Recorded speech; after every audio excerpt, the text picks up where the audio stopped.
ఆదానిని రాజీవ్ గాంధీ వెనకేసుకొచ్చిండా? ఆదాని వ్యాపారం మంచిగుందనే కదా రాజీవ్ గాంధీ ఢిల్లీకి తొలకపోయి వ్యాపారాన్ని ఎక్స్టెండ్ చేయమని చెప్పింది. వెనకేసుకొచ్చడం ఏముందన్న?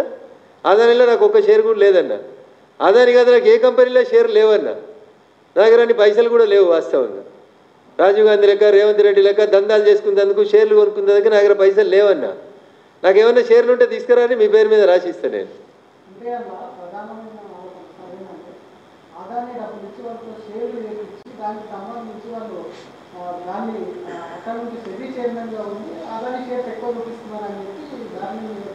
ఇప్పుడు ముఖ్యమంత్రి తమ్ముడు దందా వేసుకోవచ్చు అని ముఖ్యమంత్రి చెప్పిండు. సెబీ చైర్మన్ షేర్లు కొనుక్కోవద్దని ఎక్కడన్నా భారత రాజ్యాంగంలో రాసిందన్న. రేపు అజయ్కి నచ్చింది అజయ్ షేర్లు కొంటాడు, రేపు మహేష్ అన్నకు నచ్చింది మహేష్ అన్న షేర్లకు వచ్చింది. నా ఇష్టం ఉన్న కంపెనీలో పెడతాను, నువ్వేమని అడిగేందుకు నీకేం అధికారం ఉంది? ఈ కంపెనీలో కొనుక్కో నువ్వు షేర్లు అని చెప్పేందుకు నీకేం అధికారం ఉంది? నువ్వెవరు అసలు? ఆర్టికల్ 19 నాకు ఫ్రీడమ్ ఇచ్చింది, నా జీవితం నాది. నువ్వెవరు? నేను ఏడో షేర్లు కొనుక్కోవాలో కూడా నువ్వే చెప్తావా? నువ్వెవరు చెప్పేందుకు? ఆమె సెబీ చైర్మన్ అయినాక కొంటేంది, కాకముందు కొంటేంది. నువ్వు ముఖ్యమంత్రి అయినాక నీ తమ్ముడు కొత్త దుకాణాన్ని రిజిస్టర్ చేస్తే తప్పు కానప్పుడు ఆమె సెబీ చైర్మన్ అయినాక బాధ్యత పైసలు పెట్టి వైట్ మనీతో కొనుక్కుంటే నీకు వచ్చి నొప్పి ఏముంది? ఏముందని ఆధారము? ఆధారం లేని ఆరోపణలు చేసి ఏది పడితే అది మాట్లాడితే మరి దీనికి కూడా సమాధానం చెప్పు అంటున్నా. నీకు నోరుంది కదా. రాహుల్ గాంధీ అనేట ఆయన 18వ లోక్సభలో సభ్యుడు, రఘునందన్ రావు 18వ లోక్సభలో సభ్యుడు. ఏది ఇది ఇది ఇంకేం వ్యాపారం అన్న? ఇది అంటే పెళ్లి చేసుకోకుండా పిల్లలు కానీ వ్యాపారం కాదా? ఏందో మరి నాకు తెలియదన్న, నేను నీ అంతా చదువుకోలే. మరి బ్లిడ్ చోటు రాసిండు ఏం జరుగుతుందని రాసిండు, డ్రగ్స్ దందాలు జరుగుతున్నాయని రాసిండు, పబ్బులో ఫోటోలు వేసిండు, లివింగ్ టుగెదర్ ఫోటోలు వేసిండు. ఇవి నా మాటలు కావన్న, మళ్ళీ పొద్దులేగానే వక్ర భాష అని చెప్పుకురు మీరు. ఈ నా సొంత కవిత్వం కాదు. బ్లిడ్జ్ బాదాప్తా పేపర్ పేరు 10 సార్లు చెప్పిన నేను. ఈ బొమ్మలు ఉన్నది ఎవరో చెప్పుర్రు, నాకు సంబంధం లేదని చెప్పుర్రి. రఘునందన్ రావు మార్ఫింగ్ చేసిండని చెప్పు. ఇవేందో రాయినరి. బ్లిడ్జ్ ఏం రాసిందో ఒకసారి చదువుండ్రి.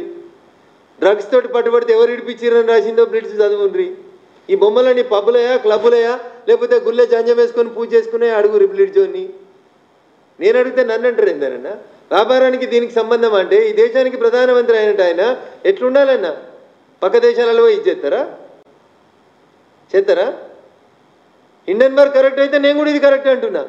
ఒక ఎంపీకి అది కరెక్ట్ కనబడితే ఇంకో ఎంపీకి ఇది కరెక్ట్ కనబడుతుందో అంటున్నా. నీకున్న గొప్పతనం ఏంది? నాకు వారసత్వంగా నాయనలు ముత్తాతలు నాయనమ్మలు ప్రధానమంత్రులు కాకపోవచ్చు, నేను కార్యకర్తకి వెళ్ళి ఎంపీగా గెలిచి వచ్చినాను కదా. ఒక ఎంపీగా నీకెంత రైట్ ఉందో ఇంకో ఎంపీగా నాకు కూడా అంతే రైట్ ఉంది. అంతకుముందు వచ్చిన హిండెన్బర్గ్ రిపోర్ట్ని సుప్రీంకోర్టు కేటగారికల్గా తప్పు, దాని లేదు అని చెప్పి కొట్టేసింది. సెబీ ఇచ్చిన అఫిడవిట్ని సుప్రీంకోర్టు నమ్మింది.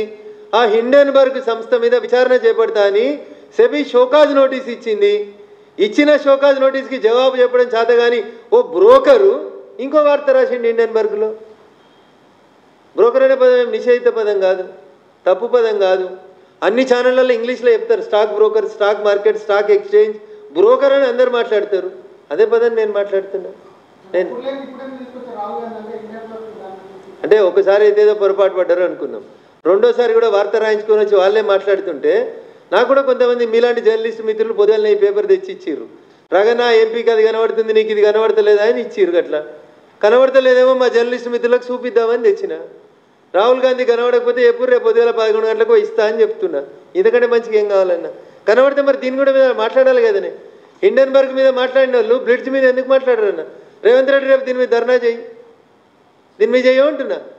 ఒక ఎంపీ ఉండి ఏడికి పోతున్నావు, ఏ దేశంలో ఉంటున్నావు చెప్పా పెట్టకుండా విదేశాలకు పోయి జెడ్ సెక్యూరిటీ ఉన్నాయి నువ్వు పోయి ఏదేదో పని చేస్తున్నావు అని బ్లిడ్జ్లో వచ్చింది కదా, అడిగితే తప్పైందన్న. నువ్వు బ్రిటన్ పౌరును అని నువ్వు అఫిడవిట్లు ఇచ్చినావు బ్రిటన్లో, దాని మీద ఇలా కోర్టులో పిటిషన్ వేసినాం మేము, దాని మీద మీకు ఇబ్బంది ఏంది? సో ఆడేమన్నా అవుతుందేమో అని ఈ పంచాయతీ తీసుకొచ్చి పెడతా ఉన్నారు అనేది నా ఆరోపణ. అది ఇది ఒకటే నేను అంటలేను, ఆయన లీగల్గా వ్యాపారం చేసుకుంటుండు. మీరు కూడా లీగల్గా పెళ్లి చేసుకొని విదేశాలలో తెచ్చుకోండి, భారతదేశంలో పిల్లలు కానివ్వండి, ఒకరిని సైన్యం కోసం వేయండి, ఒకరిని పార్టీ కోసం వేయండి, ఇద్దరిని మీకోసం ఉంచుకోండి, మాకేం అభ్యంతరం ఉంటుందన్న? నేను వద్దంటానా వారు పెళ్లి చేసుకుంటా అంటే? నేను ఎందుకు వద్దంటా అన్న?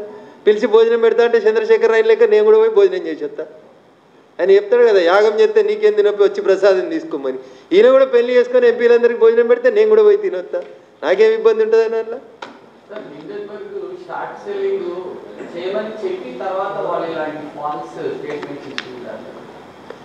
క్రెడిబిలిటీ లేనటువంటి హిండెన్బర్గ్ గురించి ఇంతసేపు మాట్లాడితే భారతదేశ జర్నలిస్టులని, భారతదేశ టీవీ ఛానళ్ళని, పేపర్లని నేను అవమానపరచదలుచుకోలేదు.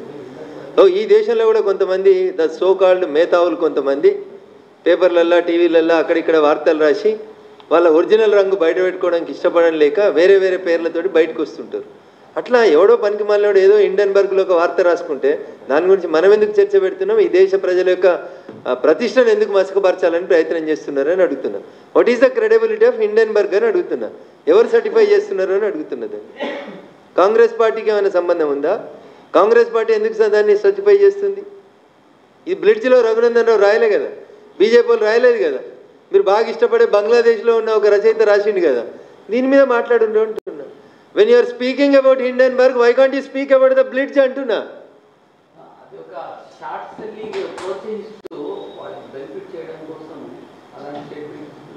ఒక స్టాక్ బ్రోకరు తనకు ఉన్నటువంటి షేర్లకి లాభం వచ్చేందుకు, ఒక ప్రముఖ కంపెనీని దివాలా తీయించేందుకు ఆయన చేస్తున్నటువంటి ఒక న్యూస్ తప్పుడు వార్త తప్ప ఇంకొకటి ఏం కాదు. New report soon another big one అని రాస్తాడు హిండెన్బర్గ్ గోడ్. అంటే సంచలనాల కోసం రాస్తుంటాడు ఈడు గట్ల, అంతకుమించి ఏముంటుంది? మహేష్ అనేది అడుగుతున్నారు ఏందే?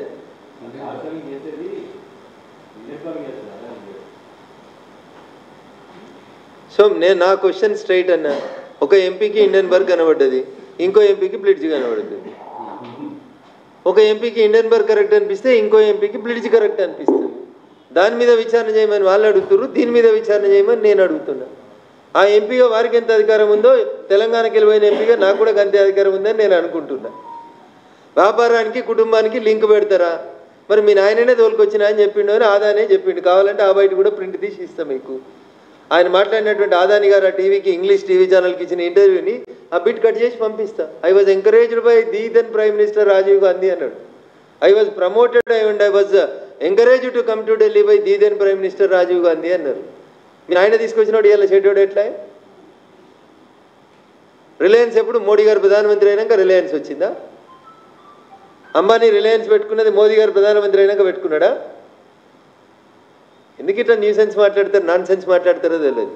ఇది మొత్తం రేపు సుబ్రహ్మణ్య స్వామి గారు వేసిన పిటిషన్ మీదనో లేకపోతే బ్లిడ్జ్ మీదనో రేపు ఎదురుదాడి వస్తే ఏం చేయాలనో అర్థం కాక చేసినటువంటి తప్పుడు ప్రయత్నాలు తప్ప ఇంకొకటి లేదు. Thank you.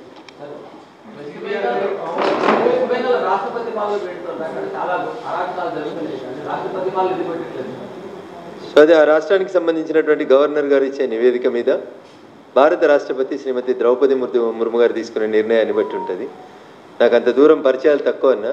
నేను వెస్ట్ బెంగాల్ పర్యటనకు పోయినాక మీకు తప్పకుండా అక్కడ పరిస్థితుల గురించి డీటెయిల్గా చెప్తాను.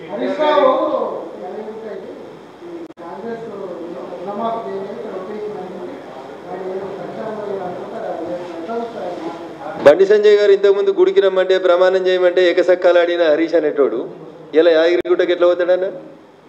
మునుగోడు ఎలక్షన్స్ అప్పుడు బండి సంజయ్ గారు అడిగారు పాపదంపారు అదే యాదగిరిగుట్ట కాడికని. ఆ రోజు ఎందుకు రాలేదన్నా? ఆ రోజు ఎందుకు దుప్పటి కప్పుకొని పడుకున్నావు? ఇలా దేవుడు ఎట్లా యాదికి వచ్చే?